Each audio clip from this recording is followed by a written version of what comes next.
Kopi O02.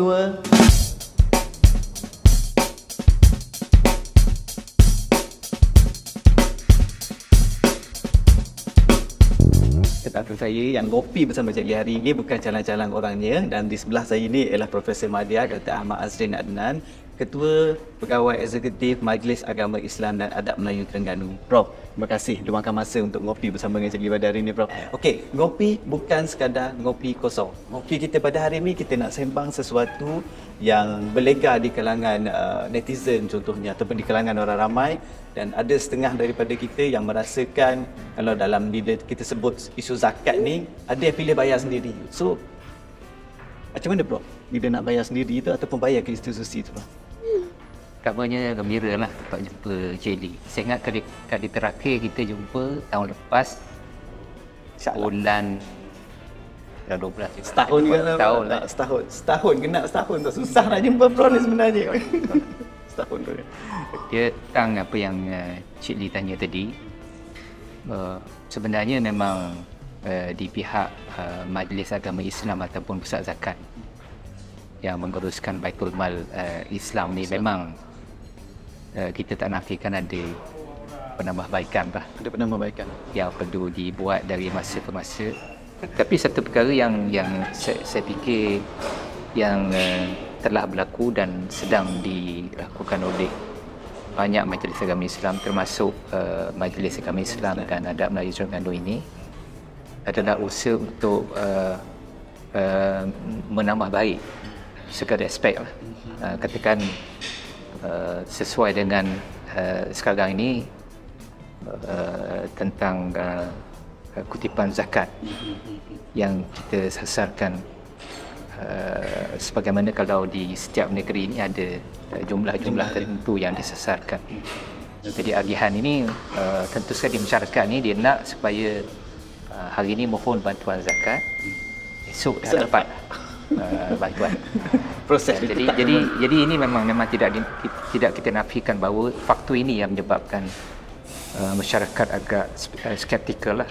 Jadi dari sudut syarak ya, memang apabila pemerintah di sesuatu negeri itu telah melantik amil, maka menjadi kewajipan kita lah bagi orang Islam ini, hukumnya adalah wajib membayar kepada amil yang telah dilantik oleh pemerintah lah. Jadi sebab itu di Terengganu ini, di bawah Section 20 Enactment Kesalahan Jenayah Syariah Taksir Terengganu 2001 itu, di bawah Section 20 ada memperuntukkan bahawa bagi mereka yang enggan atau sengaja tidak membayar zakat atau fitrah ini, satu, yang keduanya tidak mau bayar, sengaja tidak bayar kepada amil yang dilantik oleh pemerintah ataupun pihak yang diberi kuasa oleh Majlis Agama Islam negeri ini, boleh disabit dengan kesalahan. Tak boleh main-main lah. Ya, betul. Betul. Sebahagian besar agihan zakat ini dia disalurkan kepada asnaf fakir dan asnaf miskin lah. Misalnya di Terengganu ni, daripada 2016 tu kita ada lebih kurang 24,000 fakir miskin kan? Asnaf fakir campur dengan miskin. Campur miskin 24,000. 24,000. Dan angka ni 2017 dia naik 2018 dia naik sikit lagi. Kemudian 2019, 2020, 2021 sehinggalah 2022 dia menurun. Di mana kalau ikut graf menurun lah. Sehinggalah pada tahun 2023 dia naik balik. Kenapa naik? Ini agak menarik juga. Dia dah elok turun, naik balik. Dia naik balik ni puncanya ada satu saja. Puncanya kerana Maidan memperkenalkan kadar had kifayah baru. Kadar had kifayah baru. Had kifayah baru. Berapa yang baru tu, Prof? Jadi apa nama ni, yang had kifayah ni setakat yang dilaksanakan oleh Maidan ni, yang terakhir adalah pada tahun 2016. Jadi 2022 tu baru berubah, 2022 tu Maidan masih lagi menggunakan garis panduan 2016. Kalau mereka yang daripada had kifayah yang ada tu. Sebab had kifayah ni dia berbeza dengan cara penentuan pendapatan garis kemiskinan yang dia ambil satu jumlah. Jadi kalau mereka yang lebih daripada jumlah tu dikira tidak miskin lah. Tapi dalam had kifayah dia berbeza. Jadi had kifayah perkiraannya dia melihat kepada item. Item-item perbelanjaan lah. Misalnya kalau rumah sendiri begini dia punya jumlah perbelanjaan. Sebab kadar hak kifayah ni dia ambil jumlah pendapatan tolakkan dengan jumlah perbelanjaan yang dibenarkan. Jumlah perbelanjaan yang dibenarkan ini adalah bergantung kepada rumah dia sendiri ataupun rumah dia sewa. Bilangan isi rumah dia ramai yang mana. Kemudian kereta semua ambil kira tak? Semua ambil kira tu. Kemudian anak-anak dia, katakanlah anak yang di bawah tanggungan lah, ada tak yang dikategorikan sebagai OKU? Ada tak yang telah bekerja yang 18 tahun ke atas? Jadi ini semua dia menyebabkan jumlah perbelanjaan setiap orang tu dia tak sama. Jadi jumlah pendapatan ditolakkan dengan jumlah perbelanjaan. Kalau kira tu nak kira tu. Jadi setiap orang tu dia berbeza-beza hak kifayah. Dan proses siasatan sekarang ni telah pun ditambah baik. Kalau dulu penyiasat kita ni bergantung sepenuhnya kepada maklumat yang disampaikan oleh pihak pemohon ataupun asnaf lah yang datang buat. Tapi pada masa sekarang ni kita telah mempelbagaikan mekanisme kaedah untuk mendapatkan maklumat dan mengesahkan ketepatan maklumat dengan penglibatan pihak ketiga lah. So tak mudah lah. Jadi tak mudah so, untuk pastikan benda tu telus lah. Benarnya untuk pastikan telus yang kita bagi kepada orang yang tepat. Betul. Setiap tahun ni 70% sebenarnya agihan tu kalau di Terengganu lah. Dia berbeza-beza lah di setiap negeri ni kan. Kalau di Terengganu ni 70% disalurkan kepada asnaf fakir dan miskin. 70%. Jadi kita campurkan mereka yang dikategorikan sebagai fakir, campurkan dengan miskin. Jadi setiap tahun ni daripada jumlah keseluruhan kutipan tu 70% pergi kepada kumpulan ini. So 30% lagi tu? Jadi yang 30% lagi ini yang banyaknya ialah kita agihkan kepada fisabilillah. Asnaf fisabilillah. Dan juga asnaf amil. Asnaf amil ni termasuklah Maidam dan semua amil-amil yang dilantik pada Maidam. Maidam telah memperkenalkan e-amil. Yang membolehkan amil-amil yang ada lebih kurang 1,000 orang ni seluruh negeri Terengganu ni dia didedahkan dengan teknologi.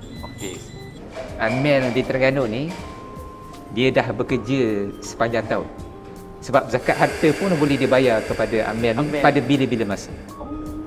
Jadi mereka ni ada dua pendekatan lah yang digunakan. Pertama, kalau kita nak bayar, kita tak bertemu dengan kita tak bayar secara bersemuka ni, kita hanya request QR code daripada amil.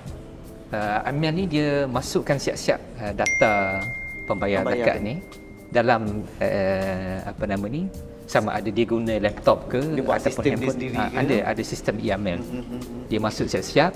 Jadi kali pertama memang kena key in lah maklumat yang betul tu. Kali kedua dan berikutnya, the moment orang buat bayaran, dia search saja dalam sistem dia, dia klik, terus orang tu boleh buat bayaran sama ada bayaran secara tunai.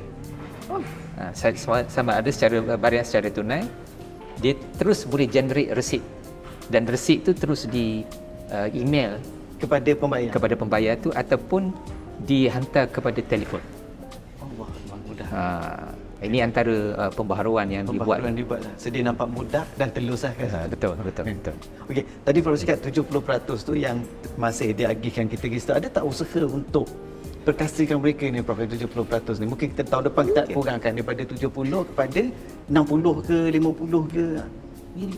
Kalau Cik Lee perasan, sekarang ni isu yang banyak orang bincang tentang menoktarkan kemiskinan lah. Menoktarkan kemiskinan. Itu penting yang kita mudah nak sebut itu. Tapi realiti yang berlaku ialah banyak orang terlupa bahawa Majlis Agama ataupun Pusat Zakat negeri ni di seluruh Malaysia ni kita hanya tackle bahagian memberi tunai untuk meneruskan kelangsungan hidup. Tapi banyak lagi aspek-aspek lain yang tidak mampu dibuat semuanya oleh majlis agama. Misalnya aspek mental, aspek kejiwaan, aspek ketahanan untuk meneruskan kelangsungan hidup, aspek pengetahuan. Jadi benda-benda ini dia berkait, dan inilah yang akan menentukan sama ada asnaf yang ada tu dia boleh keluar ataupun tidak daripada status sebagai fakir atau miskin. Daripada lingkungan dia tu. Tapi alhamdulillah lah, macam Maidam, alhamdulillah tahun ini kami berjaya dapat 2 anugerah bersempena anugerah zakat kebangsaan. 2 anugerah iaitu untuk ikon asnaf akademik dan juga ikon asnaf usahawan, yang mana anugerah ini mengiktiraf peranan Maidam dalam pembangunan asnaf sehingga berjaya melahirkan asnaf yang berjaya dalam bidang akademik dan juga berjaya dalam bidang usahawan. Dan ini yang kami terima anugerah baru ni lah di Kuala Lumpur baru ni. Maknanya walaupun usaha itu dari satu pihak dia membuahkan hasil juga sikit. Jadi apa yang dibuat oleh Maidam ni, kita bekerjasama dengan banyak pihak, termasuk institusi kewangan dan juga pihak Bank Negara Malaysia sendiri untuk support menerusi program ITK, menerusi program yang Maidam create sendiri lah. Maidam create sendiri untuk membantu asnaf ni supaya dia ada pendapatan lebih. Bro, semalam saya sempat ronda bandar Kuala Terengganu ni kan. So saya nampak ada banyak perubahan dan berbagai keluarkan dengan adanya usahawan baru dan sebagainya kan. So, dari segi sambutan berzakat tu macam mana? Ya, alhamdulillah. Saya nampak dari tahun ke tahun luar biasa jadi. Luar biasa. Saya pun dah terfikir COVID COVID ni maknanya 2020. Kemudian 2021 tu baru kita baru nak recover. Tapi 2020 kalau ikut teori ekonomi kan, kita berundung kalau pendapatan kurang, jadi nak bayar zakat kurang lah. Okay. Tapi apa yang berlaku tahun 2020? Dia graf dia naik. 2020 naik, 2021 naik lagi daripada tahun sebelum. 2022 naik lagi. Dan 2023 ni kita menjangkakan insya-Allah kita akan dapat peningkatan sekurang-kurangnya 10% peningkatan. Jadi kalau ikut setakat hari ini pun jumlah kutipan kalau dibandingkan dengan tahun lepas dah beza 10%. 10% peningkatan. Termasuk zakat perniagaan. So maknanya ada kesedaran tu besar. Jadi zakat perniagaan tahun ini insya-Allah, kalau tahun lepas ada sedikit penurunan. Jadi zakat perniagaan ada sedikit penurunan. Tapi tahun ni kita menjangkakan peningkatan sekurang-kurangnya 3%. Sekurang-kurangnya 3%. Bila Allah jadikan zakat wakaf ni, dia ada satu tujuan yang kita tak cuba explore. Yang kita nampak dari segi dollar and cent lah. Betul. Tapi sebenarnya dengan adanya zakat ini, dia menyebabkan kita menjadi manusia yang semakin syarat dengan kasih sayang. Wow, tu best lah. Ini yang banyak orang tak perasan tu faham. Zakat ni dollar and cent. Zakat dollar and cent. Sebab pada akhirnya kita kena tengok balik kita nak ke mana sebenarnya ni. Kita pada satu masa nanti kita akan meninggalkan dunia ini untuk bertemu balik dengan pencipta kita. Jadi sementara masih lagi ada baki umur ni, kita kena pastikan kita ni penuh syarat dengan kasih sayang. Kerana yang kasih sayang itulah yang akan membawa kepada barakah, kemurahan rezeki, kemudahan urusan, perlindungan daripada segala bahaya, dan akhirnya dapat redha Allah. Ya. Ke syurga lah kita, insya-Allah. Jadi saya mengharapkan supaya tahun depan ni makin ramai lagi mereka yang patut bayar zakat. Saya menyerulah mereka yang belum lagi menunaikan ibadat zakat ni untuk bayarkan tidak secara bersemuka, secara online, secara dalam talian lah. Menerusi e-zakat Maidam lah. Jadi ini boleh diakses di mana-mana saja. Dalam tempoh 2 minit, seminit dah selesai. Nak je lah. Nak je. Semua resit dah, kita dah boleh generate sendiri resit. Bukan hanya untuk tahun ni, mana-mana pembayaran kita kepada Maidam ni kita boleh akses resit tu balik. Boleh cari balik. Hanya kita cuma klik saja resit, dia keluar semua pembayaran. Pada bila-bila masa je. Mudah banget. Pada tahun bila pun kita boleh akses. Itu tujuan je lah. Macam tujuan untuk tax dan sebagainya. Mana kita boleh, semua ada dalam tu dah berapa. Dan asnaf pula saya menyeru lah. Mereka ni kita doakan supaya mereka dapat diberikan kekuatan oleh Allah untuk berubah statusnya. Kalau dulu sebagai penerima, hari ini ataupun esok bertukar jadi sebagai pembayar. Jadi kita doakan mudah-mudahan itu boleh. Okey, Prof, sebelum awak saya pergi ke ICT kan, ini cari kopok leko ke apa kan, apa harapan Prof untuk tahun 2024 lah? Saya harap 2024 ni sebenarnya Maidam ada satu agenda yang cukup besar lah untuk menobatkan wakaf. Menobatkan wakaf. Plan dia macam mana tu? Jadi rancangannya, saya sebenarnya baru balik daripada Qatar jadi. Jadi alhamdulillah berkesempatan bertemu dengan Menteri Wakaf Qatar. Jadi di sana tu saya berpeluang untuk membentangkan apa perancangan di Terengganu lah. Dan mereka berminat untuk turut serta dalam beberapa perancangan Maidam lah. Sama ada sebagai pewakaf ataupun pelabur dalam mana-mana projek wakaf di Terengganu. Jadi apa pun yang dirancang oleh Maidam ni 2024 ni akan jadi tahun pemerkasaan wakaf. Pemerkasaan wakaf negeri Terengganu. Dan dalam masa yang sama ni wakaf dengan zakat ni dia semua yang boleh digabung jalin sekali lah. Dia boleh gabung jalin sekali. Misalnya kalau tanah wakaf, kita ada tanah wakaf. Kemudian kita bangunkan rumah. Rumah ni kita bagi asnaf duduk di situ. So kita boleh gunakan peruntukan zakat untuk bayar sewa rumah. Jadi masuk balik ke tabung wakaf. Jadi ini dia boleh join sekali. Jadi ini beberapa pendekatan yang sedang kita looking forward lah untuk pada masa depan. Okey, baiklah. Okey, kita sudah sampai ke penghujung rancangan.